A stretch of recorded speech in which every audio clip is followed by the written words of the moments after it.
Hello, hello, hello, New Haven, or wherever you're joining us from. And welcome back to Arts Respond on WNHHLP 103.5 FM New Haven. I'm your host, Lucy Gellman, and today I'm very excited to be here with musician, I think it's fair to say music lover, music consumer, and just like all around Renaissance man, Trey Moore. And we are talking about the second year of the Seeing Sounds Music Festival. And also Trey, your work as a musician, because I think that you can't talk about thing one without like acknowledging thing two. And this year, I'm really excited because this year Seeing Sounds is not just one day. So the main music festival, folks should know, if somehow you're living under a rock and you haven't seen it and you're not on social media, the main festival is on July 1st, which is a week from Saturday. Yep. But there is a whole week of events happening, and that kicks off June 27th, and there's stuff on the 20th, which I believe is a Tuesday.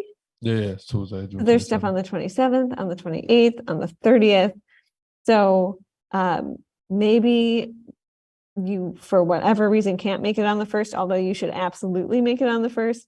But there is goodness happening all week next week. And so let's jump right into this. And, I want to know a little bit about, I remember talking to you last summer. It was like 1,000 degrees outside. We were in Edgewood Park at the first Seeing Sounds Music Festival and talking to you about, you seeing the need to cultivate this thing that didn't exist within New Haven. And so I would love to hear from you about the genesis of the festival and then your decision to grow it, because that's a lot of work has gone into this. Yeah. First off, thank you for the cool intro and reading off like everything. That's pretty cool to hear. Yeah, last year was the first year of the festival. I think that the whole idea was just to like kind of create this moment. Um, I love music. I think that's at the core of anything I do. And I think for the folks who like come around me and I'm around, we all just love music. Uh, so that's like the first step. That one really, really like music. You know what I mean? And then I love it enough, and I love my community enough to where I'm like, well, how can we create these moments where we all like come together and it kind of feels like it's just kind of like this thing that we're all a part of, um, or just like kind of like this dream or like this core memory. Um, and that's how it came about. But it all like it all predates like back like when I'm a teenager, like in high school, early college years. Like I used to be obsessed with just like LA and like the idea of like going to Coachella one day and then like performing there and doing and being in like these spaces. Like Odd Future was like a big group growing up. People like that. I seen kind of like the energy that was happening over there, and they were doing like their own little like events and indie festivals and stuff. So me being like 19, and like broke and can't really go nowhere, I'm just like, well, I can't really do it there, but like maybe one day I can like come here, I can bring that energy here. You know what I'm saying? Once I'm at a position to do so. Um, so this is me just kind of like honoring that like vision from when I was like 17, 18, 19, and just creating this thing. And Yeah, I now want here we are. I also want to ask, so last year was the inaugural year. It was around like Coogan Pavilion in sort of Edgewood Park. And I think some people who don't recognize the Connecticut music scene or who don't think about it a lot, like I remember when I moved to Connecticut, people were like, oh, it's going to be like an episode of Gilmore Girls. And I'm really grateful that it's not, right? Um, but there's a lot of really cool grassroots DIY music making happening. And I think people who have been for a long time craving these spaces, and part of that is affinity spaces where they feel like they're around both other musicians of color and often, from what we saw last year, also other queer musicians.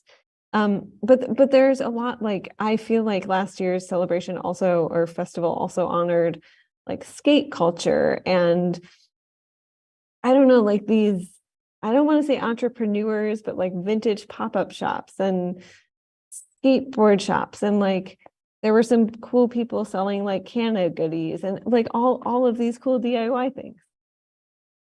I mean, for me, it's like, isn't that how it always happens, right? It's like get these like marginalized groups who typically don't have access to things or like are given like physical space to just like do their thing, and then they kind of turn water into wine. Like I think in the same way, that's all we did. I think it it may be new to like some people, right? Like the idea that like, oh, who are like all these like dope, amazing, like wow, like I didn't know uh there were all these like kind of Renaissance people here. But it's like, man, we've been here, we've been doing cool stuff. It's just now we're in a public space and you can kind of see us and we have a platform. So, but I think that's just throughout history, man. Like those groups who aren't typically given things, they they create their own space and they end up doing something crazy, which down the line ends up being like in the history books. Like, so I think in the same, I view it the same way. I'm like, I've known we've been cool for a long time, but I think now people are learning that. I'm also curious, like, do you think this just occurred to me? Do you think that also part of it was COVID? Because we've been through this moment where like COVID is still with us, the pandemic's still with us, but we're in a very different normal than we were a year ago, certainly 2 years ago. And when I was watching musicians like pivot and do all of this new stuff, some people like went out and they recorded a whole album in their basement because that is what they had quarantined to do. And but I think that pivoting, like musicians have always been pivoting as a matter of survival, right? I would say so. Like I wasn't alive in like the 30s and the 40s and the 50s, but I imagine, man, it was tough back then, and there was a lot of crazy things going on. But I think in the same way, art, music is like a reflection of life. I think it's like the realness of life always kind of impacts like how creators create and how we kind of navigate our own spaces and stuff. So I would say like I think COVID for sure. I'll speak personally. It definitely made me adjust, right? Like I think for one, it sat me down. It's like, okay, like who do you want to be in this world where things can change instantly, right? So it might have made some of us look at time differently. Um, it might have made some of us become a little more ambitious after the fact.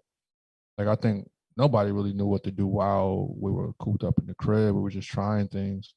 But I think kind of under this like new normal when we're like outside more and doing things, I think for sure there's a little more ambition behind trying to get things done within this timeline because we don't know what the next thing is going to be or like when it's going to be. I think for a lot of musicians, you can feel the energy around that too. Just around, it's not just me; it's a lot of other cool things going on, especially locally. So, and I would say that has a lot to do with us, what everybody has gone through the past few years. I think that's true. I want to talk about your choice to grow the festival. Because first of all, like a music festival is no small undertaking, right? And I just remember being very, very impressed by this all day festival. I think I'm old, so I think I left around like 8, but it was still going really, really Oh no, strong. no, we were done about 8. That's about it. You know what I'm saying? But um yeah, but so this year the goodness like kicks off on June 27th, which is next Tuesday if you're listening to this really anytime before June 27th, with the first Seeing Sounds Jam / like open mic, and that's at Neighborhood Music School on Audubon Street at 8. yep. And then on June, and I love that you're hopping around the city. That's like I find that really beautiful. I think some folks get very rooted in one neighborhood.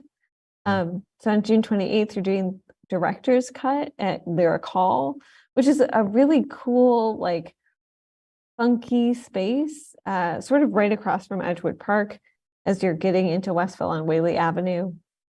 On June Mhm. 30th, there's Indie Wave and Happy Hour in the Plaza, which is Temple Plaza, from 4:30 to 7:30. And there are some like amazing artists performing there. And then the Underground at Stella Blues, which is 9 p.m. to 2 p.m., officially after my bedtime.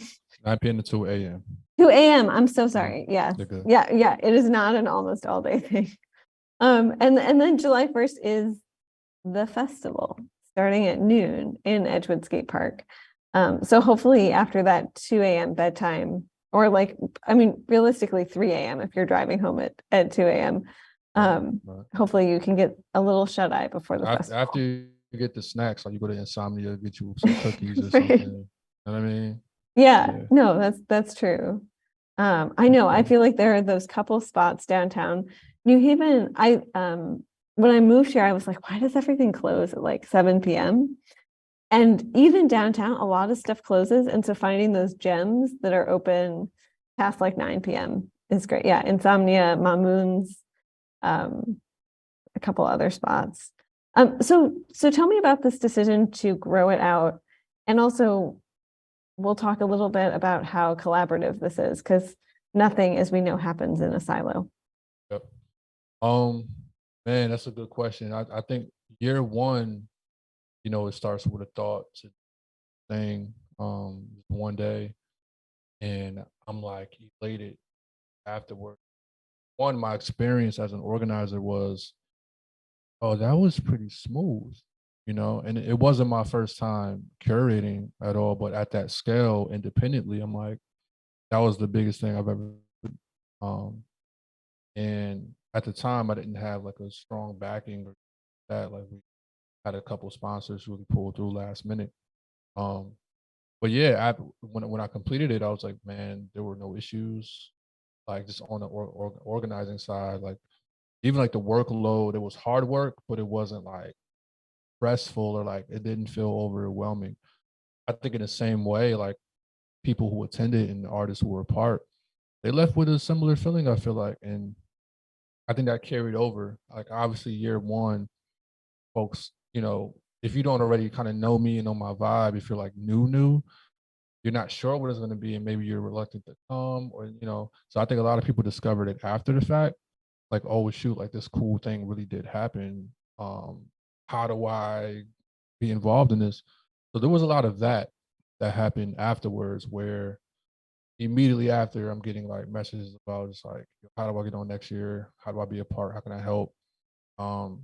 Which um, made me start to think about, well, how do I put more people on? How do I get more people involved in a way that's like meaningful and like where they can actually feel like they're a part of this thing? So naturally, my thought was like, well, how do we expand a little bit so that we can make this just like a thing everyone they're a part of? Um, so yeah, I started to think about more events, and Seeing Sounds, we exist as a brand and as just like a one-off festival. So we curate throughout the year. So I started to develop these kind of smaller events like Indie Wave, um, like the Underground, um, like Director's Cut, where other creative people can be involved. And it's not just, it's kind of like super exclusive, like only the cream of the crop can be a part of this thing. Um, so yeah, that's really what went into the decision to expand. Um, and I admire platforms like South by Southwest. For those who aren't familiar, like I think they have a couple festivals in different states, but I think the well known one is in Austin, Texas. And it's like a week or two just full of like, it's a music and film festival, and a lot of people are involved. Like huge artists you've never heard of. I think people go there for the discovery aspect of it. Um, you can just be curious. You can walk into a random venue and discover your favorite artists who you didn't know existed prior to when you entered. So I feel like it's important, especially like in New Haven, for Seeing Sounds to exist in that way, because there are so many amazing people. And also, I love New Haven. So I think it would be cool for people to like, I'm here to discover. I'm here to be curious. You know what I mean? So that's really the overall like vision of seeing sounds and why I think it's important to like one day. And I also want to ask about indie wave, because kind Mhm, of in the way that the Seeing Sounds, came onto the scene officially last summer, I think in July, right? mhm. And but then indie wave is something that you have been doing that I kind of feel like if you're in the loop, you know about. I heard about it from Paul Brian Hudson, who is a musician that many people know and love because he's just like crazy talented and one of the like most kind and generous humans on the planet.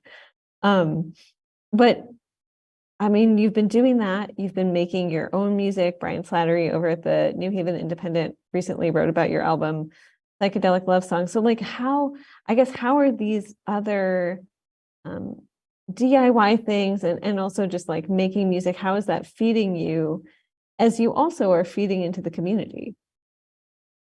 I think it's all a part of like the experience for me.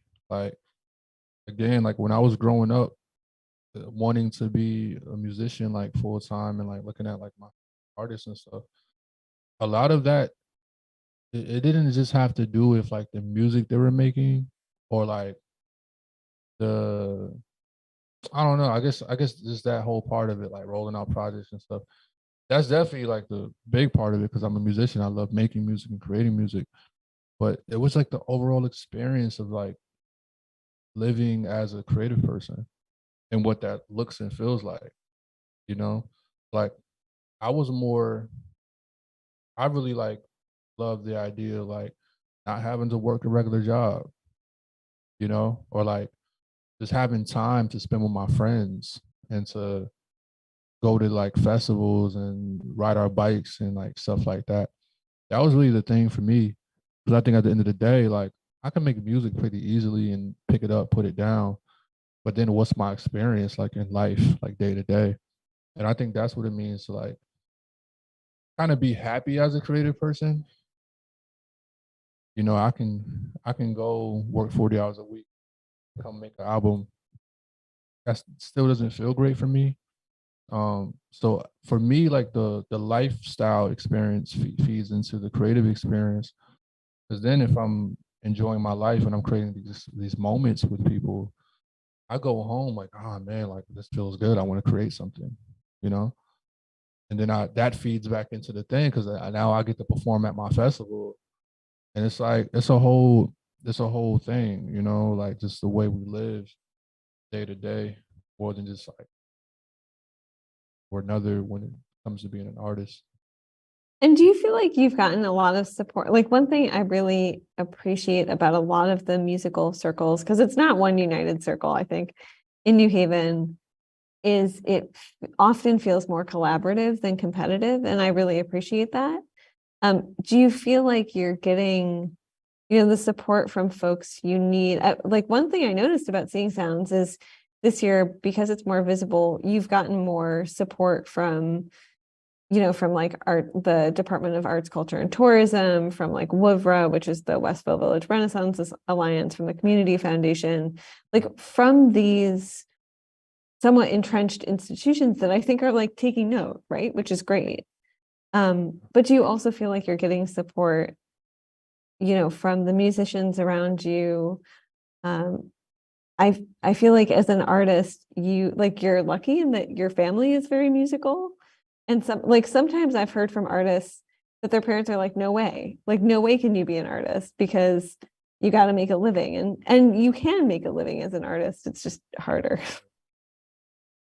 Um, yeah, like one, I guess going backwards, so my family's been super supportive, being musicians.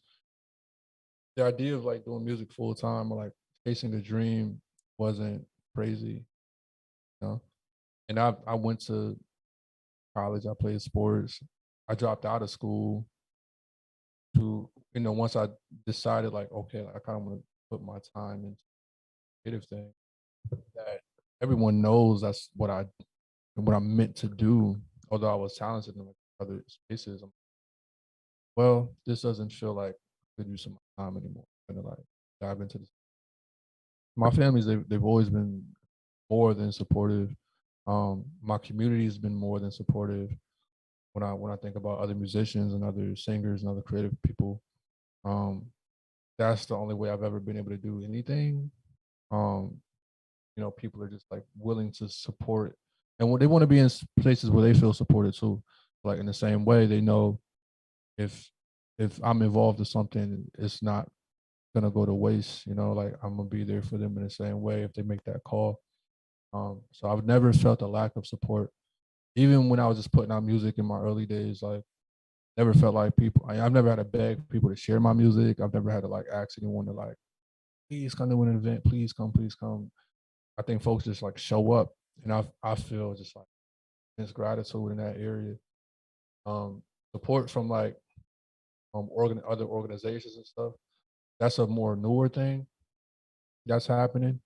Um, and I think a lot of it has to do with just being more open to understanding the importance of what's happening, which I think is more of a newer thing in New Haven when it comes to like just institutions and orgs and stuff. I think new people are coming into positions and they're more curious, and there's more of a conversation that's happening with artists, so that people can know, why it's important to support these communities.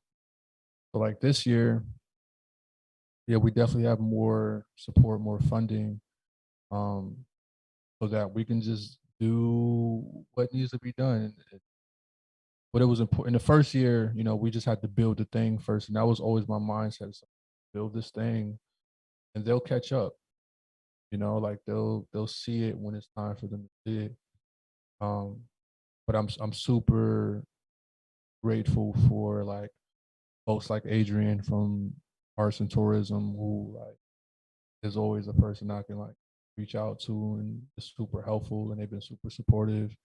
Um, and just other folks, you know what I mean? Like our biggest sponsor last year was Roller Magic and Waterbury. Like that's because I have a relationship with that skate community there, and they understand like because I've done events there, and they get it. Why it's important to kind of pour into that community. Uh, I do think there's some work to be done. There's a lot of work to be done, um, because obviously once you've existed as one way for so long, willingness to just undo it all overnight times not there. So just even within the some of the policies and the protocols and the way things work, sometimes that can make it difficult. I can imagine how difficult that can be for someone who's just starting out and doesn't have the capacity or the resources to navigate these things. So that's definitely one thing we're working on. But I'm open to bang on those doors, and so that the next person can have it easier than I'm having it right. I think that is so true though. Like there are huge barriers to access, and there are everything from, someone will say, well, we're offering a $2,500 grant or $5,000 grant, or maybe it's a bigger grant than that.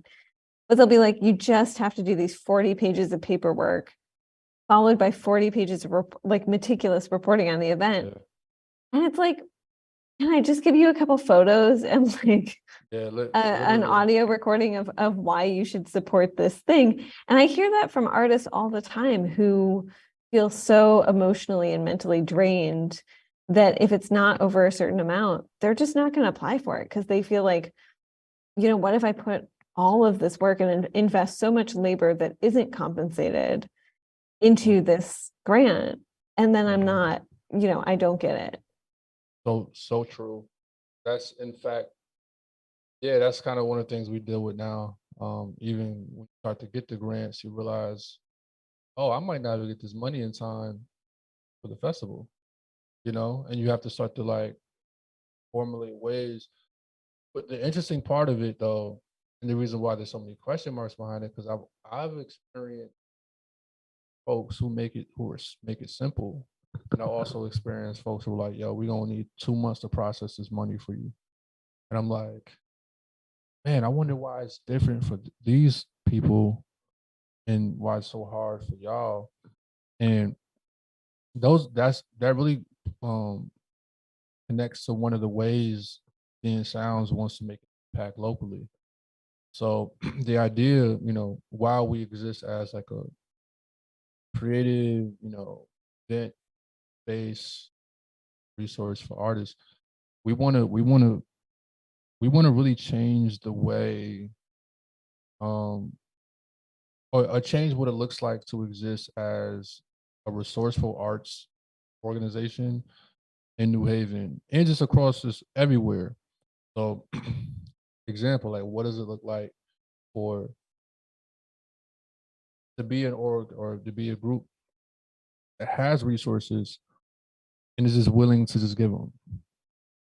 You know what I mean? Like, no, we don't want to mentor shit. We don't want to mentor you. We don't want to make you go to these classes. What do you need? How can we support? You know what I mean? Especially once you have an understanding of what, why it's important. I think that's, the main thing. And, if you need help learning how to manage the money or like spend the money, absolutely. Um, but really, man, like just give them what they need. They already know what to do with it. Most of the time they've been doing it. Just give them what they need. And it's still stuff I'm learning. Like I don't understand why, up with processing stuff like that. But I've experienced the easy way and I experienced the hard way, and I think the simple way a lot better. I know. I feel like I have to have you back on and maybe some other people, maybe a moderator on just an episode about like philanthropy. Um, Yeah. because I feel like when it comes to artists, and I hear this from artists all the time in the community and from folks who are or have historically been living at the margins, like philanthropy is complicated in that people will like give you a little with all sorts of strings attached, but not enough for you to like really feel like, okay, with this one grant, I'm self-sufficient going forward. And then there's a very like, well, you have to thank me several times mentality. And it's complicated. It's really complicated. And so what you say so resonates with me about just like, just trust us, just give us the money. Like we know how to do this. We just need capital Mhm. because like part of the beauty of something like Seeing Sounds is artists are also not just performing, not just being discovered, but like they're being paid. And Yep. compensating artists in the city is not something that people have always done. And I'm so tired of hearing people talk about getting paid in exposure. That's just totally BS. But Yeah. we will do another episode about that. I want to hop back to the fact that you have these 4 days of event or 3 days of events leading up to the day-long music festival in Edgewood Park. And I want to ask about, I mean, about all of them, but especially about Director's Cut and Indie Wave, because I think with Director's Cut, like you're also activating or reactivating Lyric Hall, which was a space that for years was really beloved by artists and recently like sustained some flooding and so has been pretty closed to the public. And I love that you're back in this space and reminding people, hey, this, for years has been a space that artists have really used because they've needed somewhere to gather. So tell me about Director's Cut. Yeah. So Director's Cut um is kind of my introduction or my love for film to people also just on a personal level. Um but it's, yeah, again, it's one of those things where it's like, well, how can we create more space for creators here? And one thing I haven't seen enough of is, spotlight on like our indie filmmakers and like our, people who work in film locally. You think about, I guess it's like that kind of world in general. You have like art theater and all these like theaters around. And I went to co-op my first year. I went to Bessie Ross Arts Management School, and I also went to co-op. Um, and I have so many friends who are so talented in that world, like of directing, acting, filmmaking, whether it's like music videos or short films. I know some people who were like on like big sets now and stuff. So, but I'm like, well, where do they go? Like to see each other and to like discover one another. And so like that meeting place, that social place didn't exist. So director's cut is for that. And also just like to highlight all the cool work that they're doing. So you can really like get to know these people and maybe you're a aspiring director or you want to work in films, sound, scoring, costume design, like that's what this is all about. And this the decision to put it at Lyric Hall Theater, it was just made sense. For me, I have a relationship with John. Um, for context, so the Underground event, which is our DJ series, we're also featuring some live performers this year for the festival. My first time doing it was like back in 2017, and John was the person who let me do it at Lyric Hall Theater. So we used to do them at Lyric Hall Theater before they closed down. Um, so yeah, once I told him, we were having a lot of conversations about it's like, I didn't think it was coming back at a point. I thought they were done. So it really wasn't in my mind. And I forgot how we reconnected, but he was telling me like he's looking to reactivate the space and he was looking for support and he was able to get the grants to kind of like work and renovate the space. And yeah, we reconnected and I was like, man, I want to do this thing here. And it was just easy because we have a history of like working together. He understands kind of my passion for creating um meaningful like social space for like marginalized communities and stuff. So yeah, they've been super supportive and I'm happy to be doing something there so that people can be back in that space. No, that's amazing. And then also I was going to say the next day, but that's Wednesday, right? The 28th. Yeah. And then on June 30th, which is Friday downtown in Temple Plaza, Yeah. there's Indie Wave from Mhm. 4:30 to 7:30 with performances by Paul Brian Hudson, Jonathan Moore, and Stephen Gritz King, who are all like just consummate musicians, right?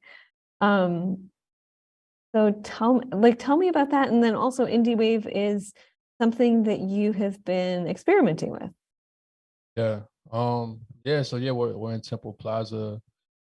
Another space that I thought, man, it'd be really cool to like do something here. Again, like I grew up in New Haven, so those one of those spaces you cut through or like to get, or you might stop there, eat lunch or something. Um, but just as a creative person, I'm just like, I always want to just like see what it looks like to do something cool here. Um, Again, like I connected with Francesca from Town Green District. Um, they have brought me in to be a stage manager for the night market back in October, and that's how I got introduced to them. Um, One of those things where we just start to learn each other, and I kind of present this idea to her, and she's like, "Yeah, let's do it." We do our happy hours usually, starting in June. So that was a really just easy, seamless collaboration. Happy to be out there. The artists are, as you know, are amazing. Paul is a friend. Jonathan's my little brother. I don't know how many people know that. But yeah, it's my little brother. He's dope. So yeah, yeah, I'm really excited about that. And the cool thing about it too is like all of these events, except for the underground, they're free. So it's like you can be just like taking a walk and discover this thing going on that you didn't realize. And that's what I'm most excited about is that some of these spaces where people don't intentionally go sometimes, they can go with intention, don't have to pay anything, and just like be there and enjoy art in a way like relevant to them. And I do also want to talk about the festival itself, but I want to remind listeners, if you're just joining us here, this is Arts Respond on WNHHLP 103.5 FM New Haven.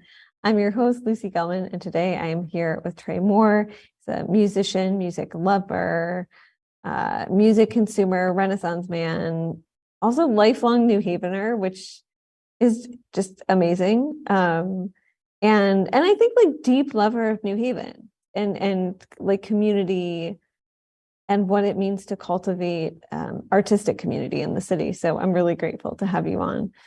Um, and we're talking about the Seeing Sounds Music Festival and also some goodness coming up before that. And I will also say the undergrounds after that, I will probably be asleep as that's Yeah, it's unfolding. okay. Maybe I'll try to find a young reporter.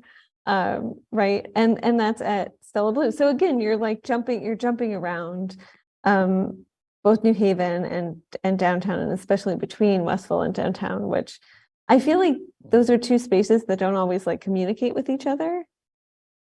So Yeah, yeah. yeah, It's interesting. It's interesting, like kind of connecting all these like people like an email yeah, thread. Funny. yeah, it's great. It's great. And so, bring us into the festival itself, because this year there are also two stages, which there were not last year, correct? Or is my memory failing me? No, no, no. There weren't two Okay. stages last year. Okay. Um, yeah, so there's a like a main stage and then there's a second stage. And there are, I should have counted beforehand, but like well over a dozen musicians, which is pretty incredible. Yeah, I would say it's probably over at least 30. Yes. So let's talk about that. And I feel like there is, in the same way that there was last year, I felt like there's something for everyone. Like if you are into sort of like indie and something that pays homage to or homage to the roots of punk and rock and metal. Like there's Amar there, but there's all sorts of different stuff. So yeah, talk to me about that. Yeah, yeah. Again, like so, like the main day is meant to be a festival. I think like what that means for me and like way I describe seeing sounds is like kind of filling that space or that void where like people are like I gotta run the governor's ball or I gotta go to like Coachella like and that's the only way they can get a festival experience.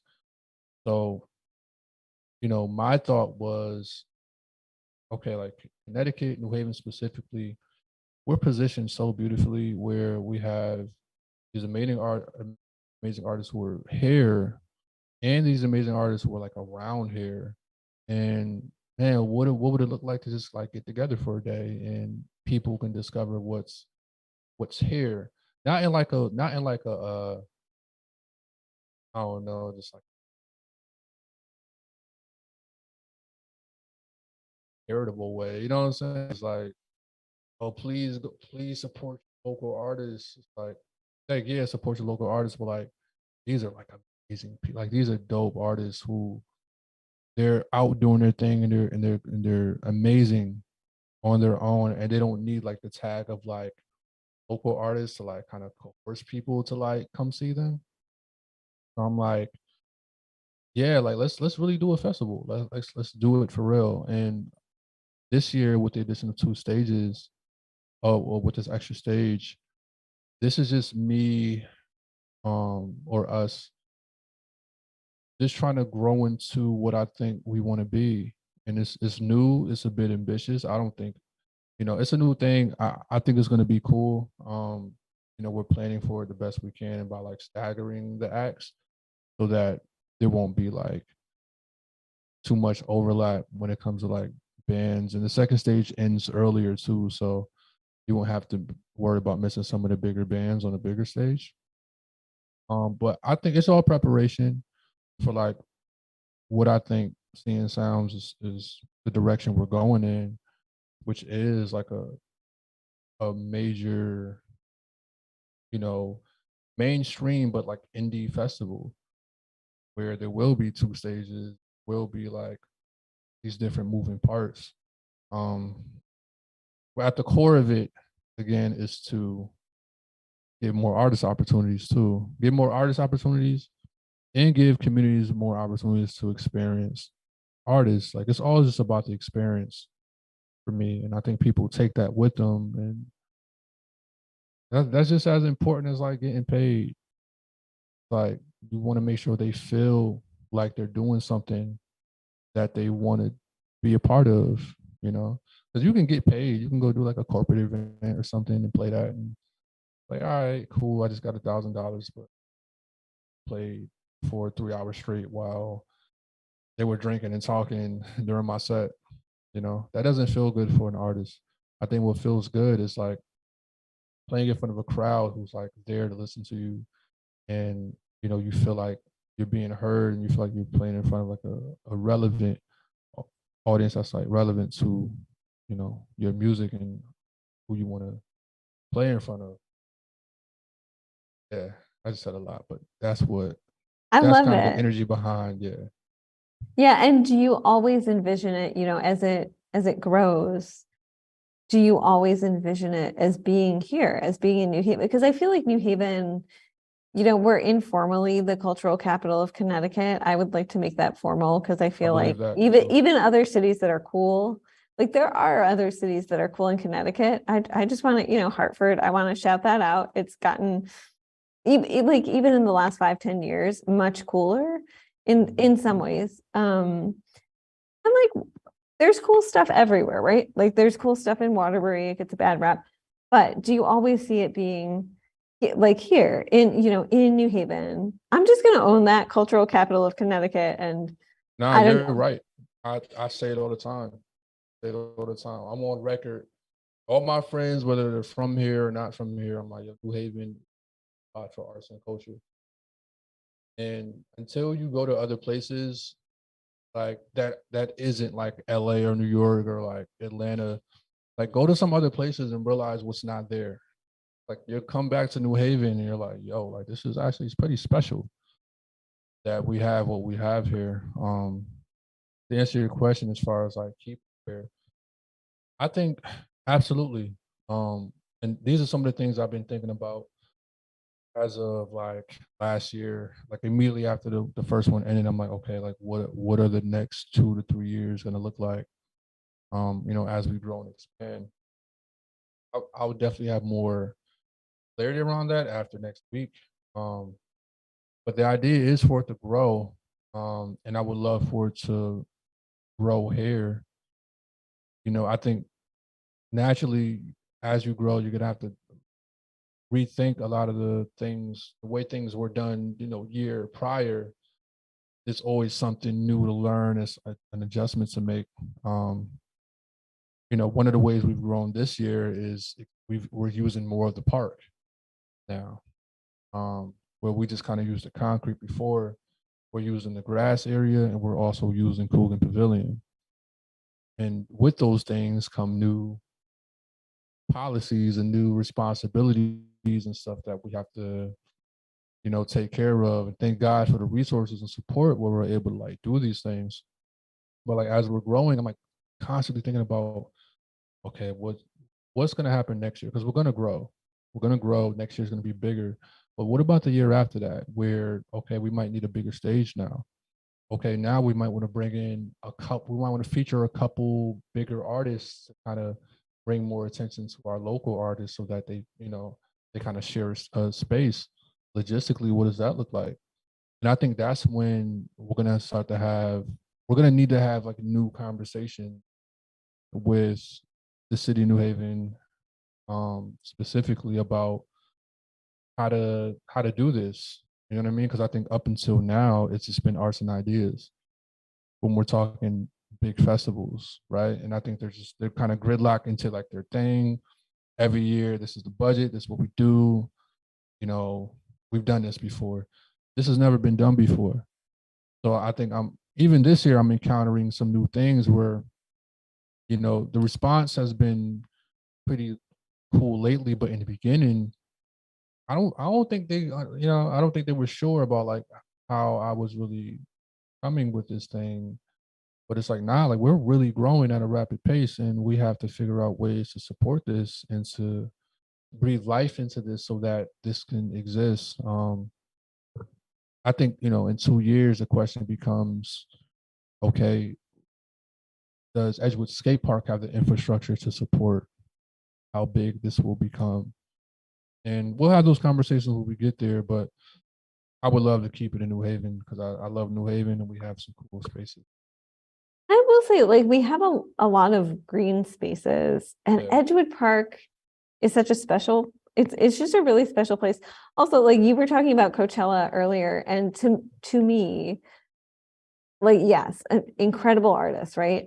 But going to a music festival in the middle of the desert does not sound as much fun to me as going to a music festival like where Westville is close by. Like if I wanna walk over and get some brunch food and like come back, I can do that. Yeah, like If I wanna like, you know, I love that. I love that we're near the highway too. You yes, know what I mean? yes, So you can come from New York and come yeah, from that's right. Boston, hit New Haven, and go back home the same night if you wanted Right. to. Yeah, you're not in the middle of the desert, which is really nice. Yeah, and they have to build out a lot of stuff to do that. And I'm not opposed to that if ever that needs to happen. But definitely a lot to have to build out like buildings just for a week or two. Yeah. Definitely a lot of work. No, that's a lot of work. So the last question I want to ask, and then I'll let folks know if you have been living under that rock, this rock, a rock, what I don't know, a given rock, and you haven't heard yet of Seeing Sounds. I'll let people know how to find all the things. But I always ask artists, so like this show grew out of the first year of COVID, and as you're planning this, like, yes, you love music and clearly you love community, but also how are you making sure that you take care of yourself? Yeah, that's a great question. Lately, I've been giving myself um just like on a daily basis. When you're doing like when you're just doing things, working at something, whether it's your job or whether it's a project like this or something like that, there comes a time when you have to start to think about yourself, and you may not be able to like hit all your like goals in one day, or like you may feel like laying down, or you may not be able to respond to everybody's texts or stuff like that. So I've been kind of like giving myself grace in those areas where it's like, bro, you've been working all year. Um, it's okay to like stop working right now. You know what I mean? Like, or like 9 p.m. It's like, hey man, like watch a movie. You know what I'm saying? Like just do something else. Which can sometimes be, you don't even think to do that sometimes, because like when you love the work and you're like okay with like doing the work, it's like, oh yeah, I'm just like do it all tonight and I'll stop.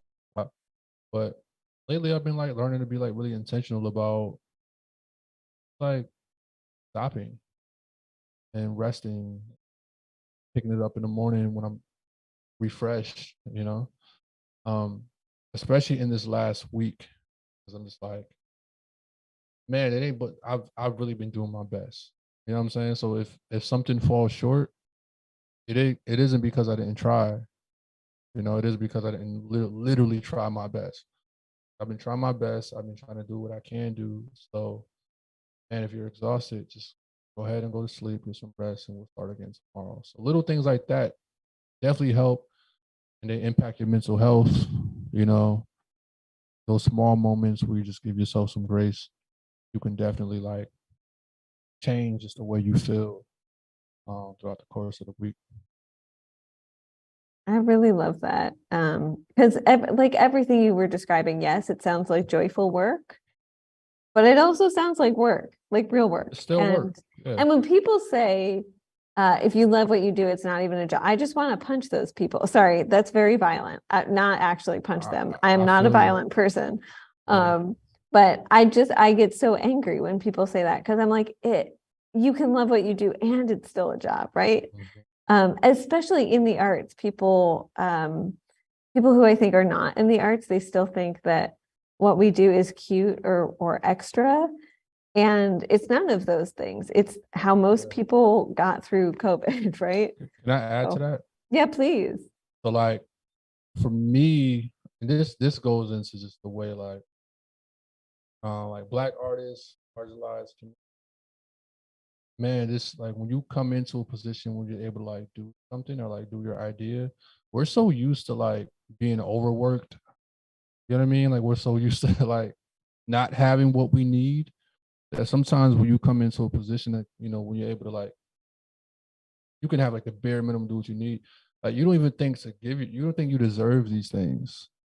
You know what I mean? Because you're not used to resting. You're not used to going on a vacation or stuff like that. So you're just like, oh, now I'm gonna work, work, work, work, work, and I'll sleep when I'm dead. And I'm like, bro, like we're so used to like being taken advantage of. I think we're just programmed to be this way.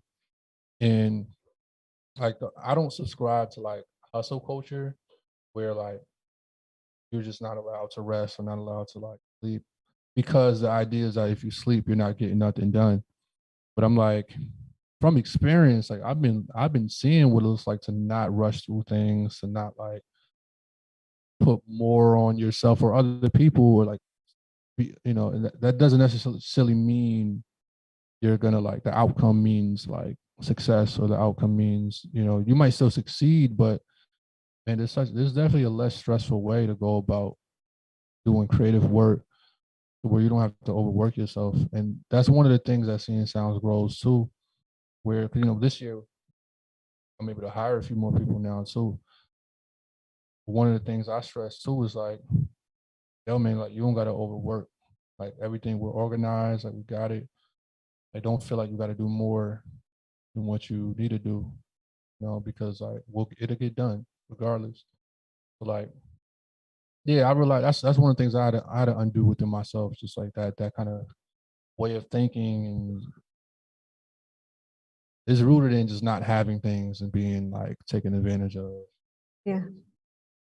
Thank you. Well, first of all, Trey Moore, Harry's going to kick us off. So Harry Droz, thank you. The man behind the magic controls. Thank you. We appreciate you. And thank you, Trey Moore, musician, music lover. So if you are hearing about Seeing Sounds for the first time, or if you've known that it's coming and you want to find out more, you can go on the Instagrams, and it's at Seeing Sounds Fest and at Trey Moore Music. Yes, I love that we have the visual. Can folks also find it on like there? I think if they go to your like linky thing, Linktree, that's the name of it. They can also get to it. So if you go to linktr.ee//Trey Moore, you'll also get to it. Trey Moore, I want to thank you so much. I have a feeling we're going to be seeing a lot of each other next week, Sure, and I look forward to it. absolutely, can't wait to see you. Take care. Thank you. No problem. Thank you so much.